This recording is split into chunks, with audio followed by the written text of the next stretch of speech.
Sudarlun, Satuan Reskrim Polres Biren memusnahkan sebanyak 2.720,05 gram sabu dan 1.069 gram ganja kering hasil pengungkapan kasus narkotika di halaman Mapolres Senin 28 Maret 2022. Barang bukti yang dimusnahkan berupa hasil pengungkapan kasus narkotika sepanjang Januari 2022 hingga akhir Maret.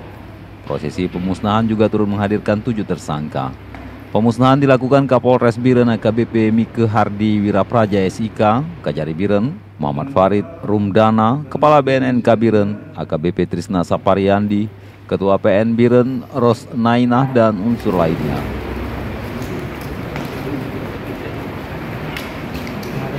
Adapun sebagian narkotika tersebut kembali disimpan dan nantinya akan dibawa ke pengadilan sebagai barang bukti di persidangan.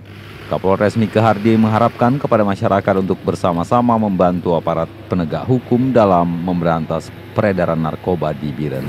Dan barang bukti ini sudah ada hasil daripada laboratorium, dan ini pun nanti hasil laboratorium akan dibawa di persidangan. Dan ini ada sisanya kami lakukan pemusnahan, sehingga tidak kami simpan tetapi langsung kami musnahkan. Untuk tersangka sendiri ini apa memang mereka satu jaringan atau terpisah? Untuk tersangka ini dari hasil penyelidikan itu masing-masing jaringan dari BNN sendiri.